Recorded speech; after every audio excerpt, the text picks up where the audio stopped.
কথা বতৰা পাতি থাকিলে মনটো অকণ ভাল লাগে, ব্যস্ত হৈ থাকিলে। মই মানে খুব সৰুতে বিয়া হৈছিলোঁ।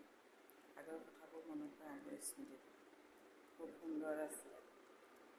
মই যিখন ঘৰলৈ বিয়া হৈ আহিছিলোঁ সেইখন ঘৰত মোৰ দেউতা, শাহু আৰু শহু আছিলে, বৰজনা আছিলে, দেওৰ 3জন আছিলে আৰু আমাৰ দেওৰ আছিলে 2 নম্বৰ। মুঠতে 5জন ককাই ভাই। আমি এখন ঘৰত 5জনী পাঞ্চালী বুলিয়ে ক'ব লাগিব আৰু।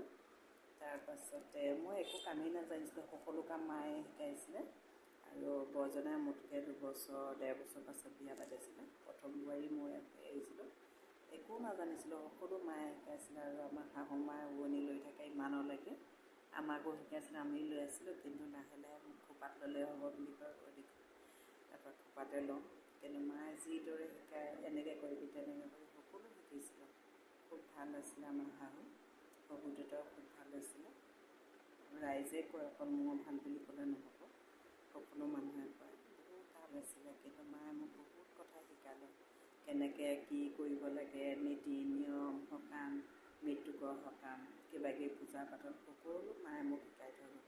আজি মোৰ মায়ে শিকালে কাৰণে মই মোৰ নিজৰ ল'ৰা ছোৱালীক বা বোৱাৰীক দেখাব পাৰিলোঁ, দিহা পৰামৰ্শ দিব পাৰিছোঁ। তাহাঁতি নিশ্চয় শিকিছে, তাহাঁতি সকলো পৰা হ'ল। কিন্তু খুব সুন্দৰকৈ মোৰ সংসাৰখন চলি আছিলে। হঠাতে এদিন দেউতাকৰ প্ৰেছাৰ ষ্ট্ৰ'কত তেওঁ নাইকিয়া হ'ল। কিন্তু বেয়া লাগে, মানুহে ক'ব পাৰে তাইৰ মানুহজন ঢুকালে, ঢুকোৱাৰ পাছত তাই ইমান ফূৰ্তি ফাৰ্তা হেৰি কৰে। কিন্তু এতিয়া এটা কথা কওকচোন, তেওঁ ভগৱন্তই লৈ গ'ল, তেওঁক লৈ গ'ল। এতিয়া তেওঁৰ কথা মই কান্দি কাটি ভাবি চিন্তি থাকিলে জানো হ'ব? মোৰ ল'ৰাকেইটাও দুখ পাব, বোৱাৰীকেইজনীও দুখ পাব, নাতিকেইটাই বা একো বুজি পোৱা নাই। কিন্তু কি কৰিব, যিমান এই দুখখিনি এটা পাথৰ গতে ইয়াত বুকুত আছে, কিন্তু সেই পাথৰটো কোনোদিন নাযায়। মই যেতিয়া তেওঁৰ নিচিনাকৈ মোকো এদিন লৈ যাব ভগৱান, তেতিয়াহে মোৰ এই বুকুৰ পাথৰটো নাইকিয়া হ'ব। কিন্তু তথাপিও দুখতে সুখ কৰি থাকোঁ, ফূৰ্তি ফাৰ্তাৰে।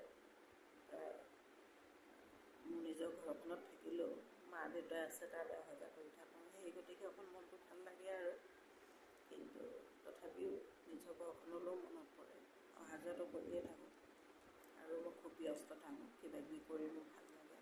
এতিয়া নিশ্চয় মই আকৌ কেইদিনমানৰ পাছতে অকণমান কিবা এটাত ব্যস্ত হ'ম। কি কামত ব্যস্ত হ'ম এতিয়া মই নকওঁ, মানুহে কেতিয়াও আলোচিব নাপায়, আলোচনা কথাই সিদ্ধি, আলোচনা কথা নহয় বাটত আছে কণা ভেটি বুলি কয় ন, কেতিয়াও আলোচিব নাপায়। সেইকাৰণে আলোচি নাথাকোঁ। ভগৱানে যেতিয়া যি কৰ্ম কৰিবলৈ হাতত তুলি দিয়ে তেতিয়া মই কৰিম। কিন্তু তথাপিও আপোনালোকৰ মাজত 2-এষাৰ পাতিলে কথা মোৰ বহুত ভাল লাগে। এনেই মই আলহী ফুৰি খাই বৈ মানুহত গৈ ভাল নাপাওঁ। মই সদায় নিজৰ ঘৰখনত চাফ চিকুণ কাম কাজ কৰি বা ব্যস্ততা কৰি অকণমান সময় আপোনালোকৰ মাজত 2 এষাৰ পাতিলে মোৰ মনটো বহুত ভাল লাগে। সেই দিনটো বহুত মোৰ আনন্দ থাকে, সুখী হৈ থাকোঁ। কিন্তু মই ইয়াত বুলিয়ে নহয়, মোৰ মাৰ ঘৰত বুলিয়ে নহয়, মা অসুখীয়া, দেউতাও অসুখীয়া। মই থাকিলে সকলোখিনি মই লাহে লাহে কৰোঁ। দিদি এজনী আছে, দিদিও কৰে, খোৱা বোৱা বনোৱাখিনি সকলো মই এভৰিথিং কৰোঁ, দিদিজনী এইখিনি কৰে।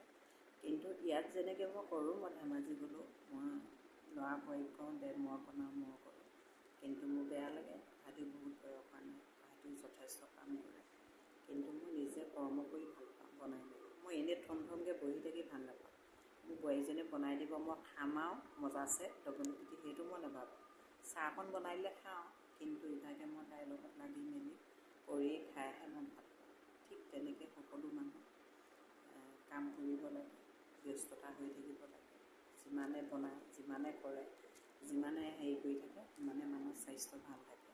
ঠিক তেনেকৈ সকলো মানুহে যাতে কৰ্ম কৰি নিজৰ মনটো সান্তনা দি, যিমান দুখ হ'লেও দেখাব নালাগে, আনক দুখ দেখালে বেয়া।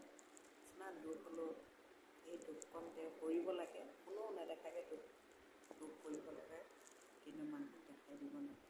আৰু এটা কথা আপোনালোকে জানে, মই যিমান চিন্তা হ'লোঁ, এটা টাইমত মই অকলে অকলে ভাবি চিন্তা কৰোঁ, বহুত কথা ভাবি থাকোঁ, কি হ'ব কি নহ'ব, তেওঁ নাইকিয়া হ'ল ময়ো এদিন যাবগৈ লাগিব, ল'ৰা ছোৱালীবোৰ এনেকৈ থাকিব।